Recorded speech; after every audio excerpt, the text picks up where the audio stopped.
Brothers, I want to talk to you today about a man, Muhammad sallallahu alayhi wa sallam, the praised one. Aisha radiallahu anha, the wife of the Prophet sallallahu alayhi wa sallam, she shares with us a very personal moment in her life. She says, one day I was with Rasulullah sallallahu alayhi wa sallam, and he was in a cheerful mood. So I said to him, Ya Rasulullah, make dua for me. So he said, Allahumma aghfir li Aisha. May Allah forgive Aisha. Ma taqaddama min dhanbiha wa ma ta'akhkhar. And he continued, Oh Allah, forgive Aisha. All her sins, the past sins, the future sins, the ones that she commits in private and the ones that she commits in public. And Aisha was so happy that she started to laugh. So the Prophet ﷺ asked her, did that dua please you? Brothers, I want you to imagine that you were living at the time of the Prophet ﷺ, and he was your best friend, and you asked him, make dua for me, and he made the same dua for you. How happy would you be? So he says to Aisha, did that dua please you? She says, Ya Rasulullah, how could that not please anyone? He says, Wallahi, by Allah, إنها لدعوة لأمتي في كل صلاة. He says, by Allah, that is the same dua I make for my ummah in every single one of my prayers. The Prophet ﷺ made that same dua for you. How much did the Prophet ﷺ love us? He would cry in front of the Sahaba. He would cry and he would say, I miss my brothers, the ones that I love. And they would say, Ya Rasulullah, aren't we your brothers? He would say, no, you're my companions. But my brothers are the ones that will come after me. And they will believe in me. And they would never have seen me. This is you, brothers. The Prophet ﷺ is crying because he misses you.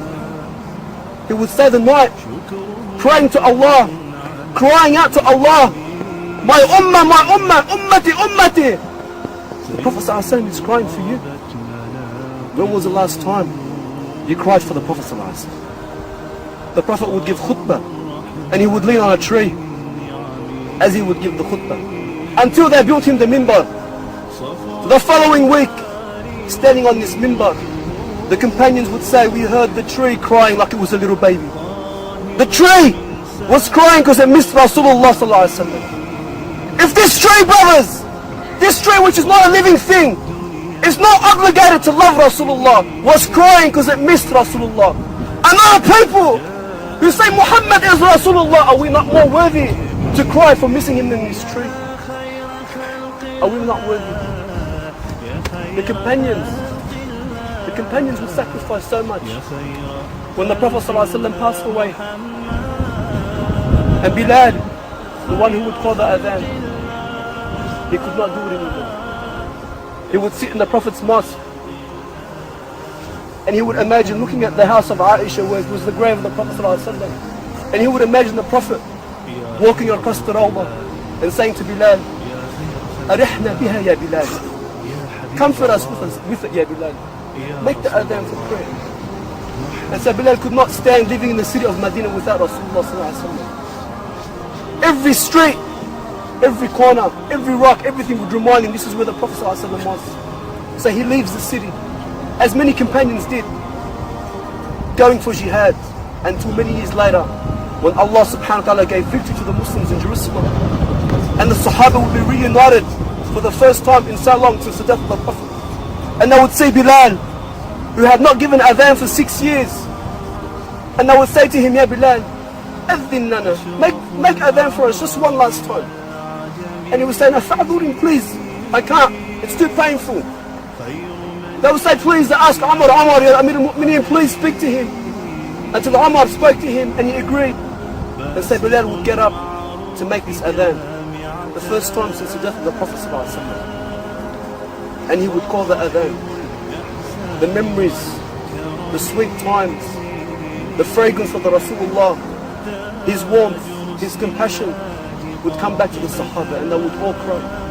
Could you imagine Umar crying like a little child? And Bilal would struggle through the adhan and he would continue until he would get to the part in the adhan, Ashhadu anna Muhammad Rasulullah, until he would break down and cry. And he could not continue either. Many years later, when Bilal was on his deathbed, dying, and his wife would say to him, what sorrow? What sorrow? He would say, no. What happiness? What happiness? What joy? For tomorrow I will be with the one that I love. I will be with Muhammad sallallahu alaihi wasallam. How many of us cry for Rasulullah? How many of us love the Prophet sallallahu alaihi wasallam like the way he should be loved? Allah subhanahu wa ta'ala says in the Quran, قل say, O Muhammad, إن كنتم تحبون الله فاتبعوني يحببكم الله. Say, O Muhammad, if you truly love Allah, tell the people, if you truly love Allah, then follow me. Follow Muhammad, and Allah will love you. وَيَغْفِرْ لَكُمْ ذُنُوبَكُمْ. Allah forgive you your sins. For Allah to love you, you need to love Allah. And to love Allah, you need to follow the Prophet ﷺ. How much do the companions love the Prophet ﷺ? And yet the Prophet ﷺ said, from amongst the ones who love me the most, the ones who love me the most will be a people who will come after me, having never seen me, and yet they will wish they can sacrifice their wealth and their families just to see me once. Just to see me once. Brothers, do we love Rasulullah? Do we have his sunnah in our life? Do we follow his example? Do we cry for missing him, for how much he sacrificed for us? We ask Allah subhanahu wa ta'ala.